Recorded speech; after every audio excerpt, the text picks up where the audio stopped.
Halo guys, perkenalkan sebelumnya nama saya adalah Jerry Malaka, di mana saat ini saya sedang bekerja di sebuah yayasan penanggulangan HIV yang ada di Bali, yaitu Yayasan Spirit Paramacita. Nah, pada kesempatan kali ini saya ingin berbagi ilmu dengan teman-teman semua mengenai tentang siklus hidup HIV di dalam tubuh seseorang yang sudah terinfeksi dengan HIV.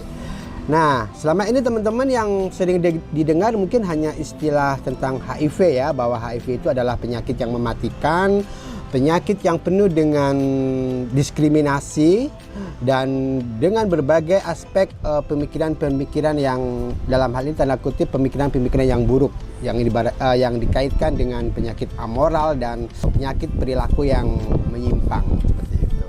Nah, untuk saat ini saya tidak mau membahas tentang diskriminasi dan tentang HIV-nya itu, tapi di sini saya ingin berbagi ilmu tentang bagaimana siklus hidup HIV itu dalam berkembang biak atau memperbanyak diri di dalam tubuh seseorang yang sudah terinfeksi HIV, khususnya yang belum memulai terapi ARV atau minum obat antiretroviral. Oke guys, untuk langsung aja saya ingin menampilkan ini ya, gambar tentang siklus HIV. Oke, jadi teman-teman mungkin bisa lihat gambar yang sudah saya tampilkan ini. Ini adalah siklus hidup HIV yang terjadi pada tubuh seseorang yang sudah terinfeksi HIV.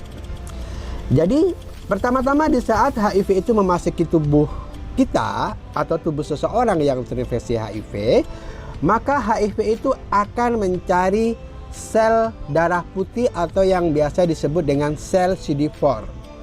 Nah, untuk apa HIV ini mencari sel CD4? Tentu saja untuk berkembang biak atau memperbanyak diri bereplikasi ya.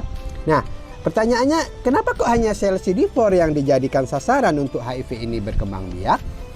Karena hanya sel CD4 atau sel darah putih ini saja yang mempunyai reseptor yang cocok dengan reseptor yang ada pada HIV. Jadi ibaratnya itu kayak kunci dan anak kunci. Jadi hanya sel CD4 ini saja yang bisa connect atau bisa ditembus oleh reseptor yang ada pada HIV. Nah, jadi langkah pertama yang terjadi adalah HIV ini akan menempelkan diri atau menyambungkan reseptornya pada sel CD4 untuk mengeluarkan isi bagian-bagian dari HIV. Nah, apa saja bagian-bagian dari HIV itu yang akan digunakan untuk bereplikasi? Di sini ada yang namanya adalah RNA. Nah, ini yang bentuknya seperti mie ini ya, remahan mie ini. Ini adalah RNA HIV. Dan kemudian yang bulat-bulat ini ada warna biru, warna merah hati, dan warna magenta ini. Ini adalah 3 enzim yang nantinya akan memiliki peran dan fungsi yang berbeda-beda dalam proses replikasi itu sendiri. Nah, setelah HIV ini nempel ke dalam sel CD4, maka seluruh isinya yaitu RNA dan 3 enzim ini akan dikeluarkan ke dalam sel CD4. Jadi nomor 1 ini di sini dijelaskan ada ikat pada sel CD4 induk, yaitu reseptornya itu nempel, dia connect di situ. Nah, langkah berikutnya adalah HIV ini tahu bahwa sel CD4 ini adalah DNA, karena ini adalah manusia, sel CD4 manusia. Nah, RNA untuk disambungkan ke DNA itu tidak bisa. Maka karena itu HIV ini akan merubah RNA-nya yang berupa mie ini, yang mie 1 ini menjadi DNA yang di sini digambarkan seperti double mie ya. Kalau yang RNA itu 1, kalau ini kan DNA 2.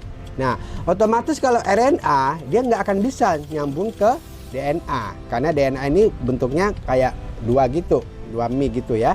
Nah, maka langkah pertama yang dilakukan HIV adalah merubah RNA-nya menjadi DNA. Dengan bantuan apa? dengan bantuan enzim yang warna biru ini, yaitu namanya adalah enzim reverse transcriptase inhibitor untuk membuat RNA menjadi DNA virus. Nah, setelah dia berubah menjadi DNA, barulah virus ini bisa menyambungkan ke DNA sel CD4 yang adalah sel CD4 dari manusia. Dengan bantuan apa proses penggabungan ini? Dia akan menggunakan enzim yang kedua yang berwarna merah hati ini, yaitu yang disebut dengan enzim integrase. Jadi proses penyambungan DNA buatan HIV ini akan disambungkan ke DNA manusia dengan bantuan enzim integrase. Nah, langkah selanjutnya apa yang terjadi setelah DNA HIV ini nyambung ke DNA manusia? Maka DNA yang sudah terbajak oleh DNA HIV ini secara otomatis dia akan memproduksi bagian-bagian dari HIV. Yaitu apa saja? Yaitu RNA, kemudian 3 enzim, dan bagian tubuh dari HIV. Normalnya, jika ini tidak terinfeksi HIV, maka sel CD4 atau DNA CD4 ini akan memproduksi DNA sel CD4, bukan bagian-bagian dari HIV. Tapi karena ini sudah dibajak, maka yang diproduksi adalah bagian-bagian dari virus HIV. Nah, setelah bagian-bagian ini tercipta, ini kan belum menjadi suatu virus yang utuh. Nah, HIV ini juga pinter dia.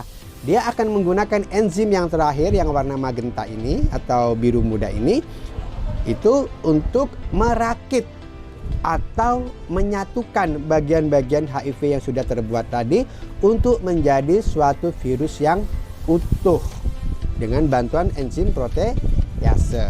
Maka setelah bagian-bagian virus tadi itu dirakit, maka dia akan menjadi sebuah virus yang hidup, yang pada akhirnya dia akan meninggalkan sel CD4 yang sudah rusak ini, keluar dan akan mencari sel CD4 yang sehat untuk dilakukan proses replikasi seperti yang sudah saya jelaskan tadi. Jadi selama orang tersebut belum mengkonsumsi ARV atau obat antiretroviral, maka proses itu akan terus terjadi sampai sel CD4 itu jumlahnya menjadi 0. Yang tentunya sel CD4 yang 0 itu masuk dalam fase AIDS, di mana segala jenis penyakit, segala jenis infeksi oportunistik akan muncul yang akan menyebabkan kematian pada orang yang terinfeksi HIV tersebut. Nah, dari ilmu ini atau dari penjelasan ini, kira-kira teman-teman berpikir nggak bahwa HIV itu ternyata canggih ya? Dia nggak makhluk yang mikroskopis, makhluk yang kasat mata, tidak terlihat, tapi dia tahu cara mereplikasi di dalam tubuh inangnya atau dalam hal ini adalah manusia dengan cara proses yang sudah saya jelaskan tadi. Ya teman-teman ya. Ya oke teman-teman, jadi untuk penjelasan tentang siklus HIV cukup sampai di sini dulu. Untuk next video berikutnya saya akan berbagi tentang bagaimana obat antiretroviral atau ARV itu bekerja di dalam tubuh manusia dalam menghambat replikasi HIV yang sudah saya jelaskan pada kesempatan kali ini.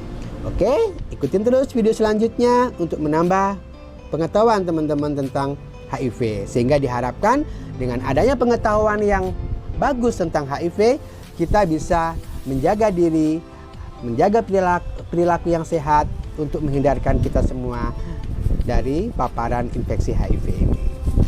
Salam sehat guys.